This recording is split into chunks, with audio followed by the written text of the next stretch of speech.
Good evening आप सभी को। तो आज आरएससी का न्यूमेरिकल पार्ट 2 करेंगे। पार्ट 1 ऑलरेडी हो चुका है, नहीं देखे होंगे तो उसको बाद में देख लेंगे आप लोग। ओके, तो पार्ट में 2 में जो है जितने न्यूमेरिकल बचे हैं वो हम लोग कंप्लीट कर लेंगे। ऑलराइट, तो पार्ट 2 में क्वेश्चन नंबर 11 से करेंगे हम लोग सॉल्व। और मैं उम्मीद करता हूं कि आप लोगों को कंसेप्ट समझ गया होगा। जितना बता दिया उसी वही सब क्वेश्चन वही कंसेप्ट अब बार बार रिपीट होगा, तो मुझे एक भी सॉल्व नहीं करना पड़ेगा, सभी आप लोग सॉल्व कर लेंगे अगर पार्ट 1 देखे होंगे तो। बताइए, तो आप आंसर बताइए और मैं इसको सेकेंडों में बताता हूं कैसे सॉल्व कर सकते हैं बिना देख पेन उठाए। आप आंसर करिए।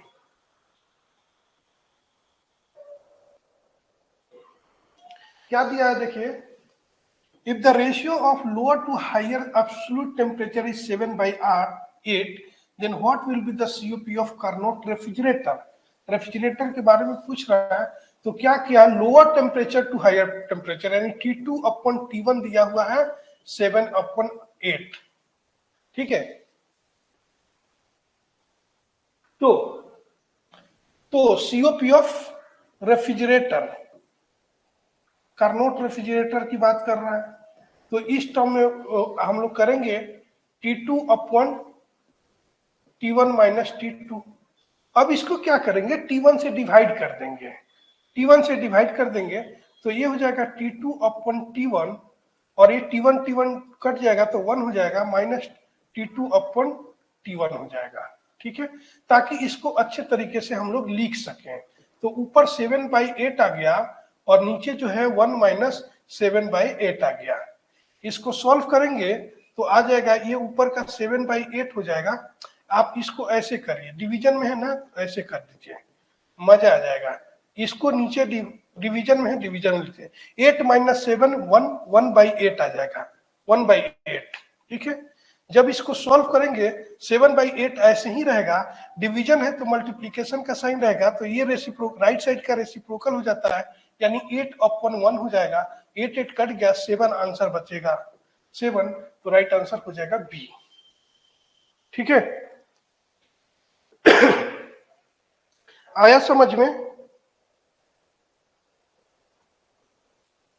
बताइए, आया? लोअर टू हायर टेम्परेचर दिया है, मतलब लोअर टेम्परेचर जो है T2 है, हायर टेम्परेचर T1 है। अब इसको कैसे शॉर्टकट में कैसे सॉल्व कर सकते, कोई भी क्वेश्चन उठा के देख लीजिएगा, जो मैं बता रहा हूं लॉजिक, उस लॉजिक से आप सॉल्व कर लीजिएगा। लोअर टू हायर टेम्परेचर जब भी पूछा हो, लोअर टू हायर टेम्परेचर जब भी दिया हो और COP पूछा है, तो 7/8 है तो आंसर 7 होगा।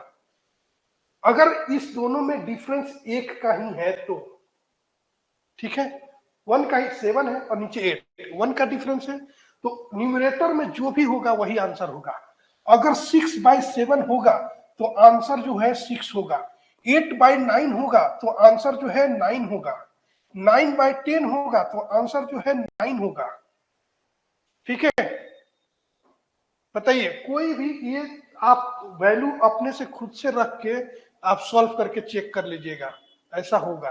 तो ये आपको सॉल्व नहीं करना पड़ेगा, एग्जाम में क्वेश्चन आएगा, आंसर करेंगे, आगे निकल जाएंगे स्माइल के साथ, और दूसरे आपके बाजू में आपके आगे पीछे जो बच्चे बैठे रहेंगे वो 2-2 मिनट तक सॉल्व करते रहेंगे, सोचते रहेंगे कि कौन सा फॉर्मूला लगाऊं, और आप एक हल्की मुस्कान के साथ आगे निकल जाएंगे उनसे, देखते ही 2 सेकंड में आंसर करके। बताइए, आया समझ में? बोलते रहिए, बताते रहिए कि मजा आया कि नहीं। सामने तो आप लोग है नहीं, जो कमेंट करेंगे उसी से मुझे पता चलेगा कि चीजें समझ रहा है आपको। ठीक है, डिफरेंस ये देखिएगा कि 1 का ही डिफरेंस रहना चाहिए। अगर ऐसा आप 6/7 की जगह पे 6/8 आ जाएगा ना, लोअर टू हाई टेम्परेचर, तब 6 आंसर जो है, ये 6 आंसर नहीं होगा, 1 का ही डिफरेंस होना चाहिए। ठीक है, तभी होगा। बताइए, किसी का भी कमेंट नहीं आ रहा? अच्छा, आ गया कन्हैया कुमार, सही है, मजा आ गया। इस तरीका से सॉल्व करना है, नहीं समझा होगा तो फिर से बोलिएगा कि ऐसा क्यों बता रहा हूं, ठीक है। और ये वैल्यू वो है ना, कोई भी वैल्यू देख कर रख लीजिएगा। आप 5/8 भी यहाँ पे रहेगा ना तो आंसर जो है 5 आ जाएगा, आंसर जो है 5 आ जाएगा, चेक कर लीजिएगा। सॉरी सॉरी सॉरी, ये नहीं 5/8 नहीं, 5/6, 5/6। ये डिफरेंस जो है ना, इसका डिफरेंस 1 का होना चाहिए, ठीक है। तो आंसर जो है वो 5 हो जाएगा, ठीक। कोई भी वैल्यू आप रख के देख लीजिएगा। अगले क्वेश्चन पे चलते हैं। While working as a heat engine, the efficiency is 40%. If the cycle is reversed and made into heat pump, ये रिवर्स होने के बाद भी हीट पंप है, what is the coefficient of performance of the heat pump? Heat pump का ही coefficient of performance पूछा जा रहा है। बता दीजिए जल्दी से आंसर, जल्दी से बता दीजिए। आपको बताया ना एकदम 20 सेकेंड में आंसर निकालने का, ठीक है। आपका कैलकुलेशन अगर अच्छा है ना तो देखते ही आंसर कर देंगे। मुझे पता है 40% है, यानी 1/0.4 हो जाएगा। 1/0.4 का मतलब 0.25, 1/4। 100 को 4 भाग में डिवाइड कर दीजिए तो 25। लेकिन आपका कैलकुलेशन नहीं अच्छा तो आपको थोड़ा लिखना पड़ेगा, ठीक है। ये भी देखते हुए सॉल्व कर देंगे। 40% है, मुझे पता है 1/0.4 आ जाएगा, इसका मतलब कि 0.25 आ जाएगा। मतलब आंसर कहाँ गया? ये डी है, 0। आंसर नहीं है क्या? ये गड़बड़ क्यों हो रहा? एक मिनट, एक मिनट।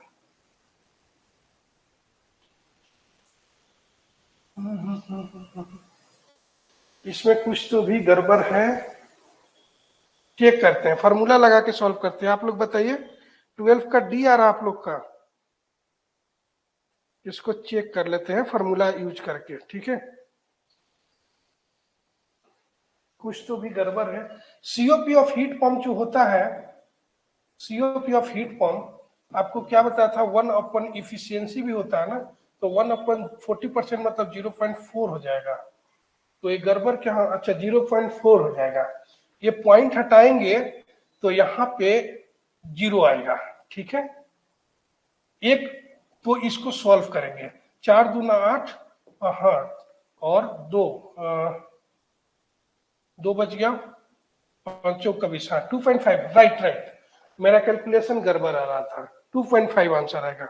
सही है, सही है ना?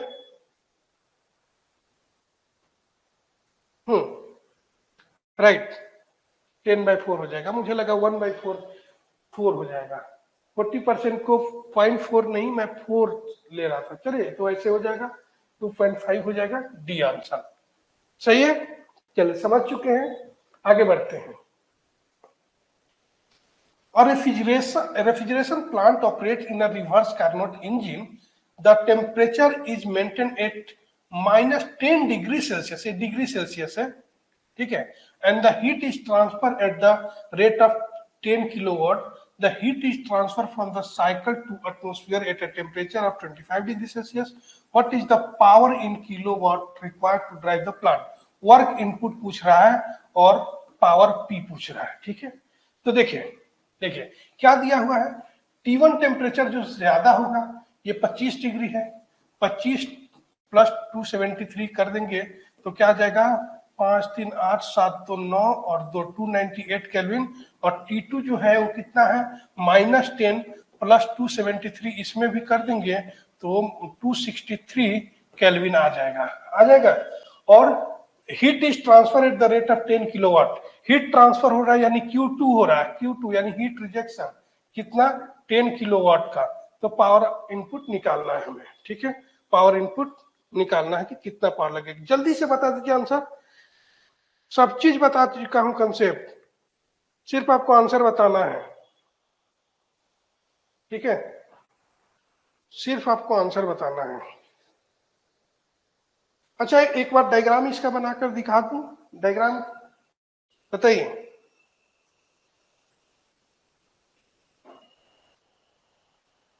देखिए इसका डायग्राम देख लीजिए। ये T1 होगा, कितना है? 298, ठीक है।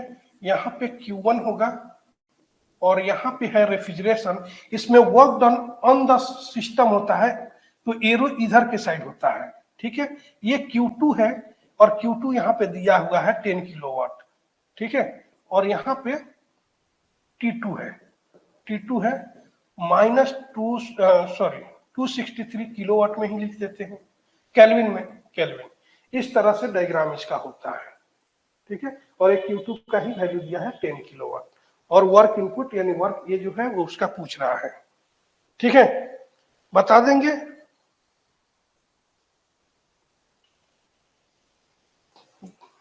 आंसर करिए आप लोग, सॉल्व करता हूं तब तक। अब सीओपी अब निकालना है इसका, किसका, हीट पंप का। हीट पंप का निकालेंगे या रेफ्रिजरेटर का पहले निकालेंगे? रेफ्रिजरेटर का हम लोग निकालेंगे, ठीक है। तो देखिए सीओपी इक्वल टू क्या होता है, T2 upon T1 minus T2। हमें रेफ्रिजरेटर का निकालना, रेफ्रिजरेटर का काम है ठंडा करना, तो यहाँ पे ऊपर T2 आएगा, हीट पंप रहता तो T1 आता। और इक्वल टू सीओपी का दूसरा भी फॉर्मूला है Q2 अपॉन W, ये भी बताया था।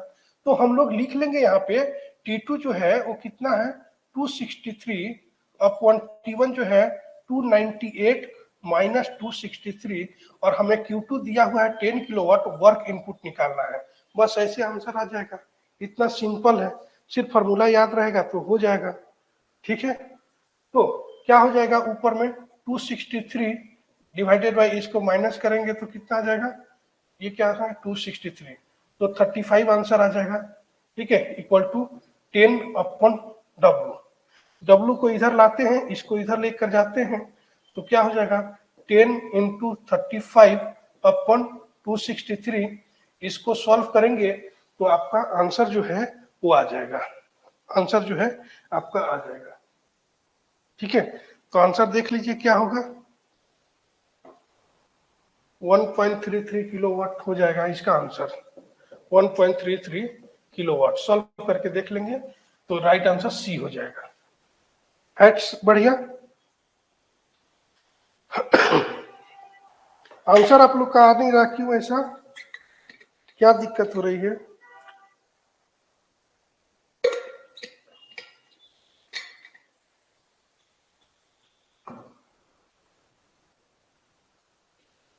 कैलकुलेशन नहीं आ रहा आपको? इसको कैलकुलेट करेंगे तो कैसे होगा, इसको इसको देखिए यहाँ पे 10 इंटू 35 जो है तो 350 नहीं हो जाएगा, 350 अपन 263 हो जाएगा। तो इतना से समझ जाए कि ये आसपास है, एक ही बार में कटेगा, दो बार में नहीं। तो 1 से कटेगा कुछ ना कुछ, तो 1 पॉइंट होगा, लेकिन सारे वैल्यू जो है तीन तीन वैल्यू 1 पॉइंट में ही है। मतलब इसको अच्छे से आपको सॉल्व करना पड़ेगा, कैलकुलेशन थोड़ा टफ है, ठीक है। तो कैलकुलेशन थोड़ा टफ है, आपको करना पड़ेगा सॉल्व। आगे बढ़े, आगे समझ में, बताइए आगे बढ़े।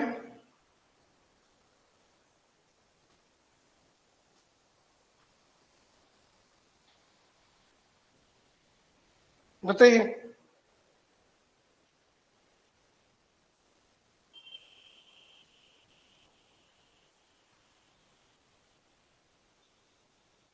देखिए नेक्स्ट क्वेश्चन है, if a Carnot refrigerator has a COP of 6, what is the ratio of the lower to higher absolute temperature? देखिए इसके पहले क्या किए थे कि लोअर टेम्परेचर अगर 6/7 है तो आंसर आपका क्या आ रहा था, 6 आ रहा था, क्या, सीओपी, सीओपी। अब दिया है सीओपी 6 दे दिया है, higher lower to higher temperature पूछ रहा है, लोअर टू हायर टेम्परेचर पूछ रहा है, तो ये 6/7 हो जाएगा, 6/7 हो जाएगा, मतलब आंसर सी हो जाएगा, आंसर सी हो जाएगा। कितना मजेदार है ना, यहाँ 6 है तो 6/7 आंसर आ जाएगा, यहाँ 7 है तो 7/8 आ जाएगा, यहाँ यहाँ 8 है तो 8/9 आ जाएगा आंसर, ठीक है। वो जो किए थे क्वेश्चन उसका उल्टा है, आया समझ में? बस ये दो क्वेश्चन याद ऐसे रखिएगा, सॉल्व नहीं करना पड़ेगा। अब देखेंगे कैसे सॉल्व होता है। ठीक है, अभी आपको बता देता हूं सॉल्व कैसे होगा। क्या बोल रहा, सीओ सबको सीओपी ऑफ रेफ्रिजरेटर हम लोग निकालते हैं। COP of refrigerator equal to T2 upon T1 minus T2। तो हम लोग इसी फॉर्मूला को लिखते हैं T2 upon T1 upon 1 minus T2 upon T1। ये हम लोग लिखते हैं, हमें पता है। तो सीओपी 6 है, सीओपी हमने डाला नहीं, 6 है। ठीक, ठीक है, ओके। तो एक मिनट, कहीं गड़बड़ हो रहा है, इसको ये नहीं करेंगे हम लोग, यहीं पे सॉल्व कर लेते हैं, यहीं पे सॉल्व कर लेते हैं हम। 6 equal to T2 upon T1 minus T2, ऐसे कर देते हैं। इसको लाते हैं इधर, इसको इधर लाएंगे तो इसके साथ मल्टीप्लाई हो जाएगा T1 माइनस T2, ठीक है, और बच गया यहाँ पे क्या, T2।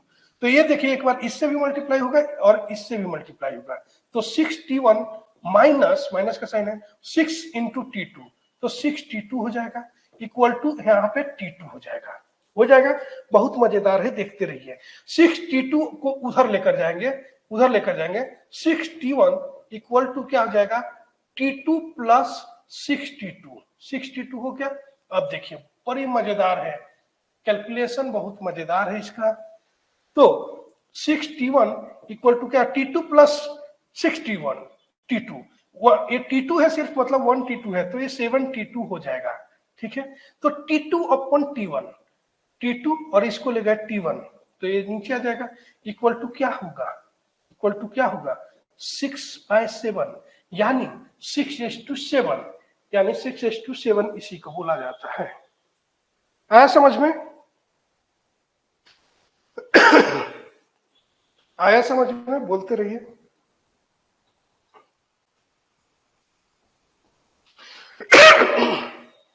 बोलिए।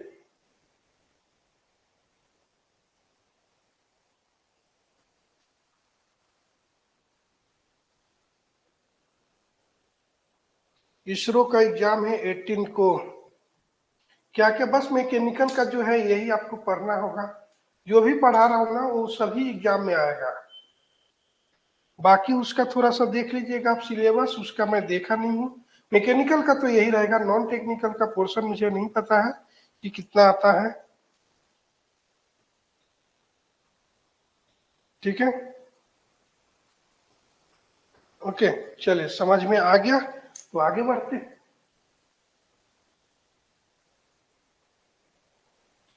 A Carnot heat pump is used to maintain a room at temperature of T degree Celsius. The initial temperature of the room was minus 10 degrees Celsius. ठीक है, if the requirement of the pump is 20 kilowatt, ठीक है, and the heat provided to the room is 150 kilowatt, what will be the value of T? ये थोड़ा question जो है concept वाला है। हाँ, तो मैकेनिकल है, तो मैकेनिकल का यही जितना सब्जेक्ट आपके कोर्स में है ना वही आएगा। एक बार आपने कोर्स के कंटेंट को ओपन करिएगा, उसमें देखिएगा जितने सब्जेक्ट है वही आएगा, उससे बाहर कुछ भी नहीं आएगा, ठीक है।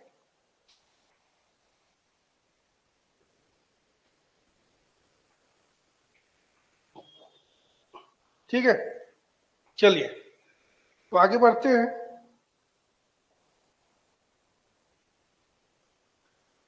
देखिए,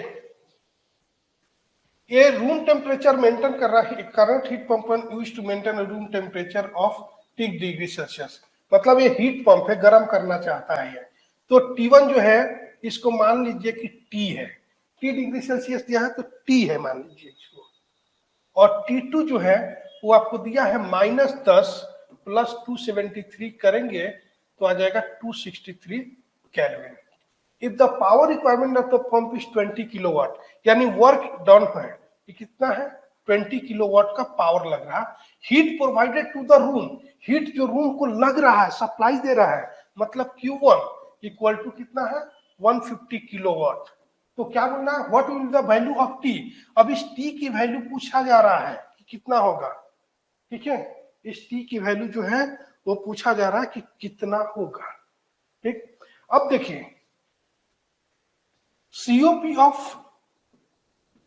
रेफ्रिजरेटर जो होता है वो Q2/W होता है वर्क डन, लेकिन COP ऑफ हीट पंप जो होता है, फिर से लिख रहा हूं ताकि कंफ्यूजन ना हो, Q1/W होता है। याद रहेगा? चलिए, अब COP हम किसका निकाल रहे हैं? हीट पंप का। तो ये रहेगा T1 ऊपर रहेगा, T1/T1 minus T2 equal to Q1/W, ये रहेगा फॉर्मूला। इस दोनों को यूज कर लेंगे। सॉरी, मतलब हम लोग ये भी यूज करते हैं, ये भी यूज करते हैं, जहां भी इसकी जरूरत हो, और कभी कभी दोनों यूज होता है, जैसे यहाँ हो रहा। एक मिनट,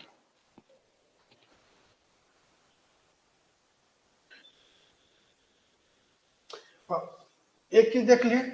अब COP ऑफ, इसमें COP का निकालते हैं तो क्या होता है, T2 ऊपर रहता है, T2/T1 माइनस T2। तो एक शॉर्ट नोट्स में फॉर्मूला जरूर लिख दीजिएगा, नहीं तो एग्जाम में दिक्कत हो जाती है। आज ही बता रहा हूँ, आज ही लिख दीजिएगा, ठीक है? नहीं तो ये T1 और T2 में अगर गड़बड़ कर दिया ना तो गया काम से। और T2 भी रख देंगे ना तो जो आंसर आएगा ना, तो यहाँ आंसर ऑप्शन में रहता है, आपको लगेगा कि मैं सही करके आया हूँ और गलत हो जाएगा। तो हीट पंप का काम करना होता है, टेम्परेचर को बढ़ाना। तो ज्यादा का टेम्परेचर मतलब ऊपर आएगा हीट पंप। रेफ्रिजरेटर का काम का क्या रहता है, डिजायर इफेक्ट का टेम्परेचर को कम करना। तो कम वाला टेम्परेचर T2 जो रहेगा ऊपर रहता है, ठीक है? और ये फॉर्मूला में भी Q2 ऊपर, क्योंकि हीट को बाहर निकालना रहता है काम रेफ्रिजरेटर को। तो हीट को बाहर निकालना मतलब होता है Q2, यानी हीट रिजेक्शन। और हीट पंप का हीट को अंदर लेना होता है हीट पंप में, तो Q1 ऊपर रहता है। समझ में आ गया? डिफरेंस समझ में आ रहा ना? क्वेश्चन करना भारी बात नहीं है, इसको समझ के याद रखना भारी चीज है कि कहां पे क्या यूज होगा। कंसेप्ट क्लियर आपके होना चाहिए, नहीं तो कहीं पे भी कोई भी फॉर्मूला लगा देंगे, एक ही जैसा फॉर्मूला है, ठीक है? और एक चीज और बता देता हूं, अगर कहीं इफिशियंसी पूछता है अगर हीट पंप का या कार्नोट का, तो वर्क डन अपन Q1 होता है। अब इसका उल्टा हो गया, देख लीजिए। इफिशियंसी पूछेगा तो वर्क डन अपन Q1 होता है, इफिशियंसी और COP उल्टा है। तो ये कंसेप्ट क्लियर होना चाहिए आपको। आंसर आ गया होगा आपको? आ गया है? ठीक है, तो देखिए T1 क्या है, हमें निकालना है। T1/T1 माइनस T2 जो है 263 है, इक्वल टू Q1 दिया है 150 और वर्क डन दिया है 20। जीरो से जीरो को कैंसिल कर दिए, ठीक है? अब क्या करेंगे हम लोग, इसको इधर ले जाएंगे, इसको इधर लाएंगे, ठीक है? तो ये 2 इधर आएगा तो 2T1 हो जाएगा, और ये जो है उधर जाएगा, तो हो जाएगा ये 15, तो यही से ही रहेगा 15 T1 माइनस 263 हो जाएगा। तो ट्वाइस T1 इक्वल टू, एक बार इससे मल्टीप्लाई होगा 15 T1 होगा जाएगा, माइनस का साइन है ले लीजिए, फिर इससे मल्टीप्लाई होगा -15 इंटू 263 हो जाएगा। अब थोड़ा सा यहाँ पे जगह बनाते हैं ताकि ग्राउंड बड़ा रहेगा तो फील्डिंग जो है, बैटिंग जो है अच्छे से हो पाएगी। नहीं, देखिए अब क्या है, ये T1 है, ये T1, ये माइनस में है, इसको इधर लेकर आ जाइए, तो 15 इंटू 263 हो जाएगा, प्लस में हो जाएगा, और इसको इधर लेकर आ जाइए तो 15 T1 माइनस ट्वाइस T1, ठीक है?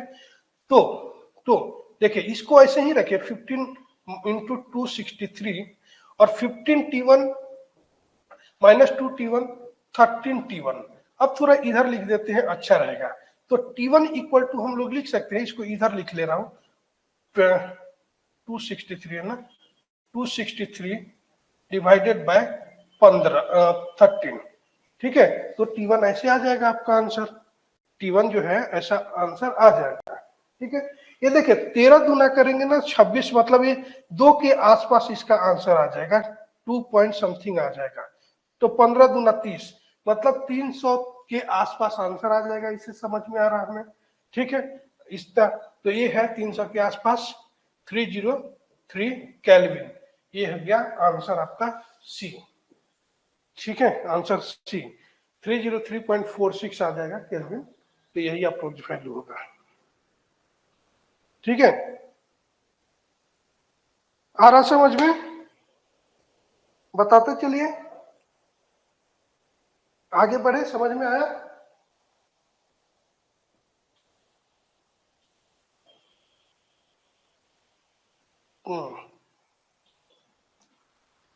ओके, आगे बढ़ते हैं। A Carnot heat engine works between temperature limit of 227 degree and 27 degree Celsius. Its COP is, बताइए क्या होगा? सबसे आसान है। नहीं, टीसी को केल्विन में कन्वर्ट नहीं करना, क्योंकि वो दिया ही नहीं है ना कुछ, इसलिए कुछ वैसा खास नहीं दिया है। ठीक है, हमने अज्यूम कर लिए कि टी है, वो टी डिग्री सेल्सियस हमने अज्यूम ही नहीं, क्या है अज्यूम किया कि T1 इक्वल टू टी है बस। तो हम मान लिए कि केल्विन में ही अज्यूम किए होंगे।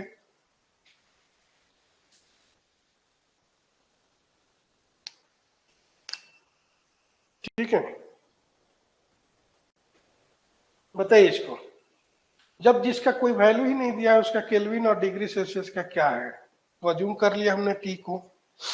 ओके, अब बताइए इसका आंसर जल्दी से बताइए। बहुत सस्ता वाला क्वेश्चन है, इसमें कोई दम नहीं है। T1 इक्वल टू 277 प्लस 273 कितना हो जाएगा? 277 ही है ना। 7 3 10, 7 7 14 15, 2 2 4 1 5, 550 केल्विन। और T2 जो हो जाएगा 27 प्लस 273 कितना हो जाएगा? 300 केल्विन। कार्नोट का सीओपी पूछ रहा है, सीओपी ऑफ हीट पंप। ठीक है, क्या होता है? ठीक है, कार्नोट हीट इंजन के बारे में पूछ रहा है, मतलब हीट इंजन मतलब हीट पंप है। तो T1 अपन T1 माइनस T2 हो जाएगा। क्या हो जाएगा? आंसर आ गया आप लोग का? अभी तक आंसर नहीं आया, कितना स्लो कर रहे हैं आप लोग। एग्जाम में आपको ही बैठना है, मैं तो समझा रहा हूं तो इतना टाइम लग रहा है। क्या है? 550 अपन 550 माइनस 300 इक्वल टू 550 अपन क्या हो जाएगा? ये 250। नहीं, जीरो से जीरो कैंसिल हो जाएगा, 5 से कटेगा तो 5 पच्चे 25 और 11 पच्चे 55, यानी 11/5 आ जाएगा। 5 दूना के 10, 1 बचेगा तो 5 दूना के 10, 2.2 आ जाएगा। सी आंसर आ जाएगा, सी आंसर आ जाएगा। राइट है, सौरभ सिंह का आंसर आ गया है। ओके, चलिए बाकी लोग भी करते रहे, देखिए मत वीडियो। ठीक है, वीडियो नहीं है, वेब सीरीज नहीं है, बार बार बोलता हूं। कॉपी पेन लेकर बैठना है, जहां तक आता है उतना ही करिए। नहीं आता कैलकुलेशन, ठीक है, फॉर्मूला लिखिए, डेटा लिखिए, लिखिए, लिखते रहिए। पढ़ते रहे ना तो आप लिखिए, बिना लिखे मत ये रहिएगा। आप सभी लिख रहे हैं ना? एक बार कंफर्म करिएगा, सभी लिख रहे हैं? बताइए आप लोग लिखते हैं कि नहीं लिखते हैं? मतलब जो न्यूमेरिकल कराता हूँ, हर कुछ क्वेश्चन भी लिखना जरूरी नहीं है, वो तो पीडीएफ आपको मिल जाता है। सॉल्यूशन जो है साथ साथ जब मैं लाइव में करा रहा हूं ना, तो आपको लिखते रहना है। और आप रिकॉर्डेड, यही क्लास को बाद में रिकॉर्डेड देखते हैं ना, तो पॉज कर दीजिए वीडियो को, क्वेश्चन देखकर, और आप सॉल्व करिए। जितना आता है उतना करिए। डेटा लिखने आता है, डेटा ही लिख दीजिए, फिर फॉर्मूला लिखिए, फिर सॉल्व करने की कोशिश कीजिए। ठीक है, अगर आपका हाथ नहीं चलेगा ना तो दिमाग काम नहीं करेगा एग्जाम में भी। ऐसे देखने से आसान लगता है, लेकिन जब सॉल्व करने जाएंगे ना, नहीं होगा, नहीं हो जाएगा। यही अब 4 दिन बाद सिर्फ आप वीडियो जो लोग देख रहे हैं ना, सिर्फ देख के 4 दिन बाद इसको ट्राई करिएगा सॉल्व करने के लिए, नहीं होगा, गारंटी है। ठीक है, तो आप लिखेंगे, एक बार गलती करेंगे, फिर दोबारा लिखेंगे, थोड़ा सा गलती होगा या नहीं होगा, तीसरी बार आप करेंगे ना सॉल्व तो अच्छे से सॉल्व कर लेंगे, और उसके बाद तो याद ही रहेगा आपको हमेशा से।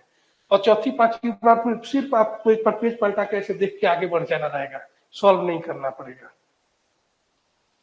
ठीक है, चलिए अगले क्वेश्चन पे जाते हैं।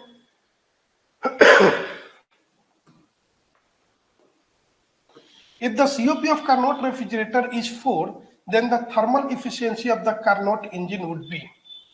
अब यहाँ पे COP ही 4 दे दिया है, COP 4, ठीक है। तो COP ऑफ कार्नोट इंजन मतलब हीट पंप नहीं, COP ऑफ रेफ्रिजरेटर दिया हुआ है, ठीक है। रेफ्रिजरेटर दिया है तो वो वाले फॉर्मूला से शायद नहीं होगा, जो 1 इफिशियंसी करते हैं। एक मिनट चेक कर लेते हैं। तो 4 equal to 1 efficiency equal to 1/4 equal to 0.25 नहीं आएगा, ये आंसर नहीं है, ठीक है। COP ऑफ रेफ्रिजरेटर दिया हुआ है, ठीक है। देखिए ये ऐसे गलती मत करिएगा इसमें, ठीक है। इसका देखिए मैं कैसे बताता हूं आपको।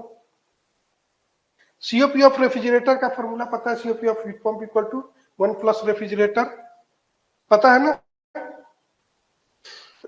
तो उस मेथड से हम लोग करेंगे।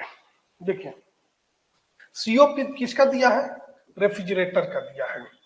तो COP ऑफ हीट पंप अगर दिया होता तो हमारा काम बन जाता, तो 1 प्लस COP ऑफ रेफ्रिजरेटर होता है, मतलब 1 प्लस 4 इक्वल टू 5। अगर ये चीज आपको पहले पता होता तो इसको 4 दिया है ना तो 5 ले लेते, 5 दिया है तो 6 ले लेते, 6 दिया है तो 7 ले लेते, ठीक है। तब निकाल देंगे आप COP of heat pump equal to 1/1 efficiency.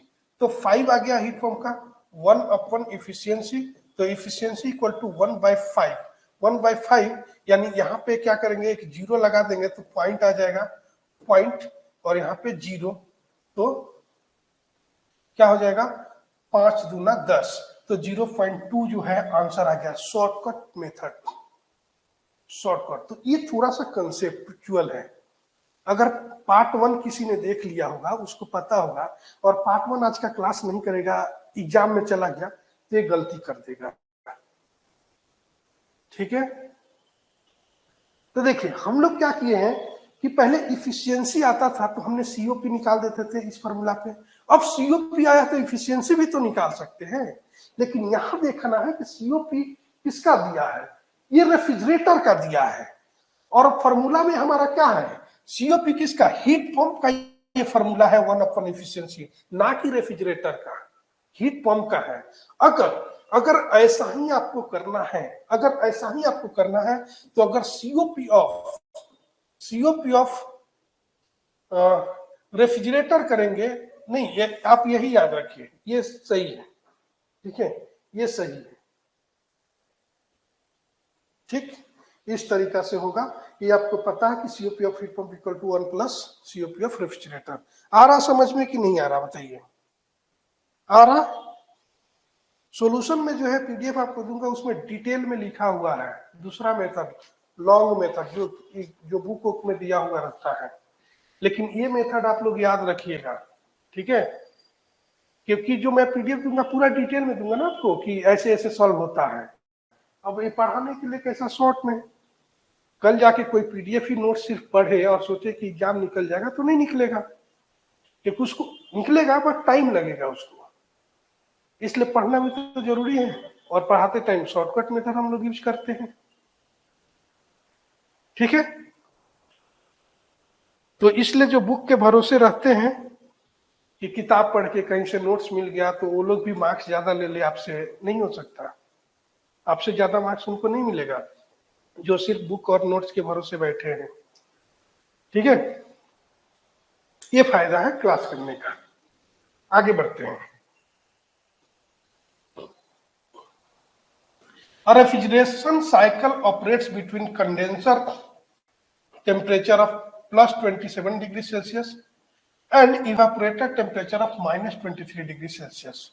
The Carnot coefficient of performance of cycle will be, देखिए सेंटेंस उल्टा पलटा लिख दिया है, बस सिंपल चीज ही बातें हैं कि सीओपी ही पूछा जा रहा है, ठीक है। और आपको बताया था कंडेंसर में हीट रिजेक्ट होता है, इवापोरेटर में हीट ऑब्जर्व होता है। कंडेंसर का कभी भी टेम्परेचर ज्यादा रहेगा, तो हमें ज्यादा इसके बारे में ना सोचना नहीं है। डेटा जो है T1 है सिंपल सा 27 डिग्री, इसमें 273 ऐड कर देंगे तो 300 केल्विन हो जाएगा। और T2 जो है वो है -23 प्लस 273 कर देंगे तो ये शायद से 250 केल्विन आ जाएगा ना। अब सीओपी निकालना है, सीओपी ऑफ परफॉर्मेंस क्या the Carnot coefficient of performance of COP, किसका सीओपी निकालना है भाई, रेफ्रिजरेटर का, तो निकाल लेंगे रेफ्रिजरेटर का सीओपी, यानी क्या होता है T2 अपन T1 माइनस T2। निकालिए जल्दी से, आ जाएगा आंसर, कुछ नहीं है इसमें, बताइए।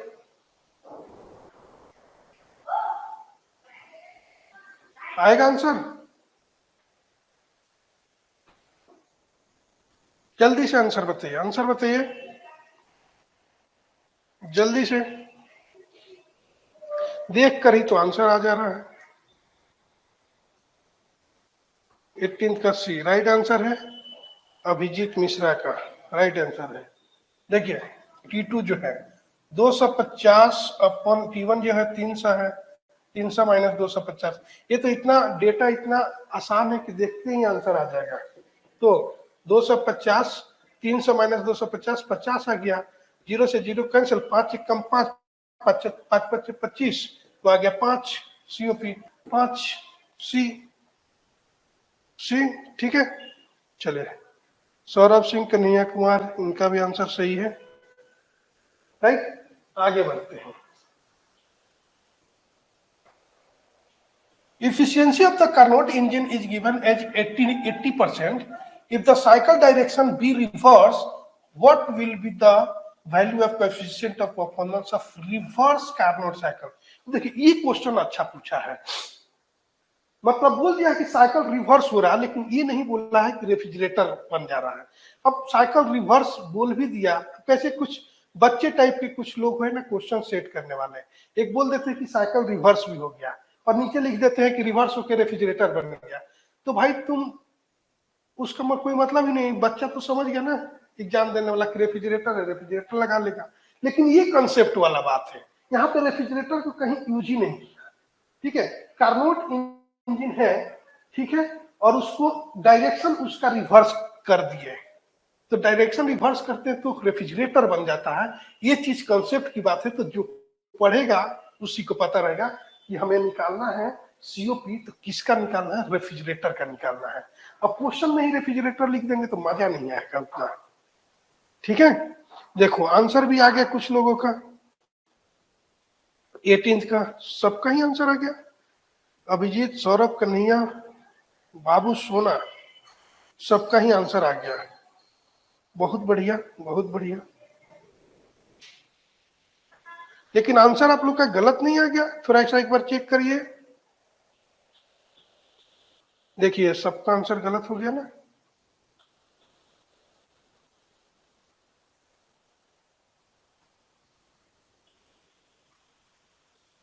किसका आंसर बता रहे हैं आप लोग,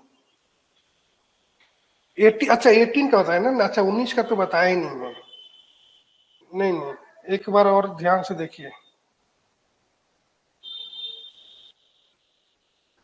देखिए इसलिए बोलता हूं कि सॉल्व करना जो है ना वो बहुत जरूरी है। सॉल्व नहीं करेंगे ना तो आप एग्जाम में गलत करेंगे, जैसे इतना क्वेश्चन करने के बाद यहाँ पे गलत आप लोग कर रहे हैं, तो इसलिए सॉल्व करना जरूरी है। अब जिंदगी में आपसे गलत नहीं होगा, अभी आज गलत हो गया तो देखिए कैसे होगा। कार्नोट का इफिशियंसी किसका दिया है, कार्नोट का दिया है, कितना 80%, मतलब क्या 0.8। सीओपी किसका होता है, COP heat pump equal to होता है 1/कार्नोट इफिशियंसी, कार्नोट 1/कार्नोट हीट पंप का होता है। तो यहाँ रिवर्स किया जा रहा, रिवर्स कार्नोट जब हो जाएगा तो रेफ्रिजरेटर बन जाएगा, हम लोग निकालेंगे यहाँ हीट पंप का, तो 1/0.8 हो जाएगा, तो ये एक पॉइंट हटा जाएंगे तो यहाँ 0 हो जाएगा, तो 8 एक कम 8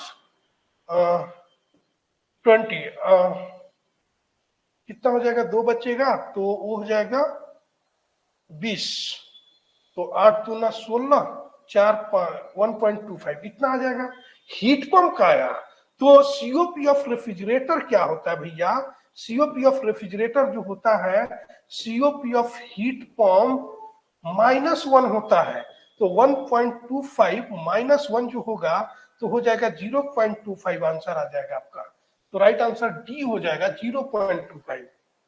देखिए किए ना गलती, ये ध्यान रखना है, ठीक है। अब इस टाइप का लास्ट क्वेश्चन था, अब आपको खुद से ही समझना है एग्जाम के लिए, ठीक है। इसलिए न्यूमेरिकल का स्पेशल मैं क्लास लिया। अभी आरएसी का जो रेफ्रिजरेशन एंड एयर कंडीशनिंग का अभी क्वेश्चन थ्योरी का क्वेश्चन है बचा हुआ, उसकी भी 2 क्लास कम से कम चलेगा।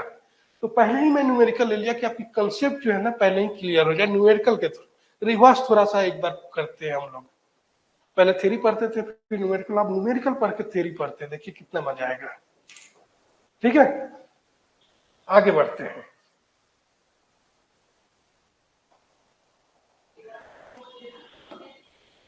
थोड़ा इसको बड़ा कर देते हैं, शायद छोटा होगा।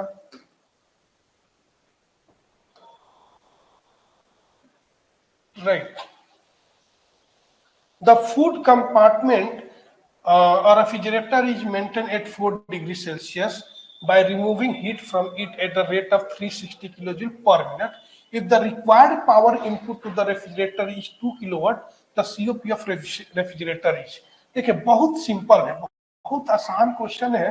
एक रेफ्रिजरेटर है फूड कंपार्टमेंट के लिए, कि मतलब खाने पीने वाली चीज रखी हुई है, जैसे मॉल में जाते हैं तो कहीं देखते हैं खाने पीने वाली चीजें रखती है, तो उसका 4 डिग्री सेल्सियस टेम्परेचर हमेशा मेंटेन कर रहा है। 4 कोई करेगा, कोई 5 डिग्री, कोई 6 डिग्री, जितनी जरूरत होगी वो अपना करेगा, ठीक है। तो 4 डिग्री सेल्सियस जो टेम्परेचर ना ये मेंटेन कर रहा है, ठीक है।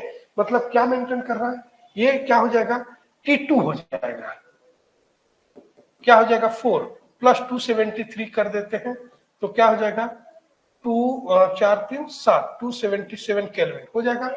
ये by removing heat from it, heat को रिमूव कर रहा है यानी हीट रिजेक्ट कर रहा है, यानी Q2 हो जाएगा 360 किलो जूल पर मिनट। अब पर मिनट में नहीं हमारा हीट रिजेक्शन, हीट सप्लाई होता है पर सेकेंड में होता है, किलो जूल पर सेकेंड या किलो वाट होना चाहिए। तो मिनट है, मिनट को कन्वर्ट करने के लिए, मिनट को सेकेंड में करने के लिए हम लोग क्या करेंगे, 60 से डिवाइड करेंगे। क्यों करेंगे 60 से डिवाइड, क्योंकि 1 मिनट में 60 सेकेंड होता है, ठीक है। तो 0 से 0 कम से 6 कम 6 6 6 का 36, तो 6 किलो जूल पर सेकेंड हो जाएगा, हीट रिजेक्शन हो जाएगा। If the required power input to the refrigerator is 2 kilowatt, required power यानी वर्क डन जो है 2 किलोवाट हो जाएगा। तो पूछ रहा कि सीओपी क्या होगा। देखिए टेम्परेचर की यहाँ पे जरूरत ही नहीं है, ठीक है। टेम्परेचर की यहाँ पे कोई भी जरूरत नहीं है नहीं है ना। देखिए क्यों नहीं है, इसको आप कट ही कर दीजिए, इसकी कोई जरूरत नहीं है ये, ठीक है। इतना बस मेंटेन कर रहा। सीओपी ऑफ रेफ्रिजरेटर पूछ रहा, सीओपी ऑफ रेफ्रिजरेशन का मतलब क्या होता है, desire effect, desire effect upon work input आपको बताया था, यानी refrigeration effect upon work input, ठीक है। तो डिजायर इफेक्ट क्या है, हीट को बाहर निकालना, अरे मतलब ठंडा करना है, रेफ्रिजरेटर का काम ठंडा करना है, तो ठंडा कैसे होगा, हीट को बाहर निकाल देगा तो ठंडा होगा, ठीक है। तो हीट को बाहर निकालना, इन Q2 जो हीट रिमूव हो रहा वही लिख दीजिए, ये 6 वर्क डन जो है वो पावर जो 2 हो जाएगा, तो ये क्या हो जाएगा 3 आ जाएगा सीओपी। तो राइट आंसर हो जाएगा डी 3। आया समझ में, आ ही गया होगा, पहले से आंसर आप लोग का आ गया है, सबको समझ में आया क्या बताइए। यहाँ पे हमारा कंप्लीट जितने टाइप का क्वेश्चन था वो सॉल्व करा दिए। मतलब आप मुश्किल से आप चेक करेंगे तो 4 से 5 क्वेश्चन इसमें है,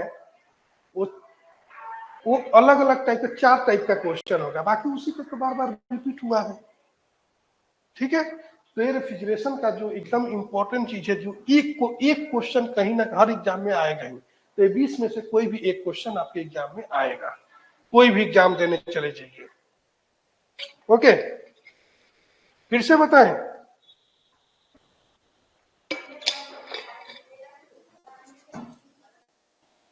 देखिए, यही नहीं समझा होगा ना आपको। सीओपी ऑफ रेफ्रिजरेटर जो होता है उसको क्या होता है, desire effect upon work input, या फिर बोलिए refrigeration effect upon work input, या फिर बोलिए Q2 अपॉन वर्क इनपुट, या फिर बोलिए heat rejection upon work input. लिखते हैं ना हम लोग, लिखते हैं ना Q2 upon work input.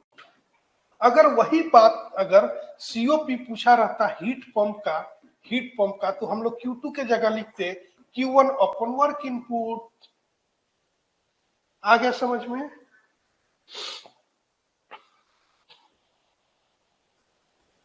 T2 और T1 कैसे ले रहे हैं पता नहीं चल रहा है। यहाँ पे हमें कहा T2 कौन से क्वेश्चन में, यहाँ पे T2 T1 मैंने यहाँ पे नहीं लिया है। अच्छा, यहाँ का बता दूं, चलिए T2 चलिए सही है, सही पूछ लिया। इतना बात याद रखिए कि T1 जो होगा हमेशा कम टेम्परेचर रहेगा। ठीक है, यहां बताता हूं आपको, यहां बताता हूं। T1 जो रहेगा वो T1 जो रहेगा वो मैक्सिमम टेम्परेचर रहेगा, मैक्सिमम टेम्परेचर रहेगा, और T2 जो रहेगा वो मिनिमम टेम्परेचर रहेगा। दोनों के केस में वो चाहे रेफ्रिजरेटर हो या हीट पंप हो। ठीक है, अब देखिए, अब देखिए, अब बोल रहा कि food compartment of refrigerator, refrigerator का जो फूड कंपार्टमेंट है वो 4 डिग्री सेल्सियस मेंटेन कर रहा है। मतलब पहले जाता होगा तभी तो रेफ्रिजरेटर लगाए हैं। पहले मतलब कम से कम 15, 20, 25, 30 होगा। जैसे आज का टेम्परेचर आप जहां बैठे हैं वहां कम से कम 30 तो होगा ही। तो उम्मीद करता हूँ हर जगह कम से कम, अगर शिमला मनाली हिमाचल कश्मीर वश्मीर को छोड़ दिए तो हर जगह 25-30 डिग्री टेम्परेचर होगा। 4 डिग्री पे मेंटेन कर रहा है, मतलब यही T2 है। T2 क्यों है, T1 क्यों नहीं है? T2 इसलिए है कि रेफ्रिजरेटर जो है ठंडा करना उसका काम है, तो वो T2 वाला लोवेस्ट टेम्परेचर आएगा। T2 क्या है, मिनिमम टेम्परेचर लोवेस्ट टेम्परेचर, इसलिए उसका T2 लेते हैं। अब T1 T2 यहाँ पे समझाते हैं दूसरे क्वेश्चन में। ठीक है, दूसरे क्वेश्चन में समझाते हैं। यहाँ पे मैं क्या बोला था कि हमेशा टेम्परेचर ज्यादा वाला रहेगा T1 रहेगा, और कम वाला जो रहेगा वो T2 रहेगा, T2 रहेगा। समझ में आया? ठीक है, अब Q1 Q2 में भी ये जाता है, हीट सप्लाई हो रहा है तो Q1 होता है। ठीक है, और हीट रिजेक्ट हो रहा है, हीट बाहर निकल रहा है, एक्सट्रैक्ट हो रहा है। अगर एक्सट्रैक्ट वर्ड यूज किया है, रिमूव किया है, या लिफ्ट फ्रॉम द सिस्टम किया है वर्ड को यूज, तो वो हीट रिजेक्ट हो रहा है, यानी वो Q2 है। हीट सप्लाई हो रहा है या heat added to the system हो रहा तो वो Q1 होता है। आया समझ में? आया समझ में कि और कुछ बताना है? बताइए, और कोई क्वेश्चन? यहां पे भी देखिए, जो ज्यादा टेम्परेचर है T1 है, कम वाला है T2 है। ठीक है, हर क्वेश्चन में रेफ्रिजरेटर का हो या हीट पंप का डेटा ऐसा ही रहेगा। अब बात है कि हीट पंप सीओपी का पूछ रहा है या रेफ्रिजरेटर का, तब हमारा फॉर्मूला चेंज होता है। हीट पंप का है तो T1 ऊपर आ जाता है, अगर रेफ्रिजरेटर का है तो T2 ऊपर आ जाता है, नीचे तो सेम ही रहता है T1 माइनस T2। ठीक है, आया सबको समझ में? चलिए, बढ़िया है। और बाकी लोग कुछ बोल ही नहीं रहे हैं, बाकी लोग को पहले से ही पता है क्या? कन्हैया कुमार, मनीष कुमार, विश्वनाथ हंसा, बाबू सोना, ये लोग बता ही नहीं रहे कुछ। समझ में आया ना?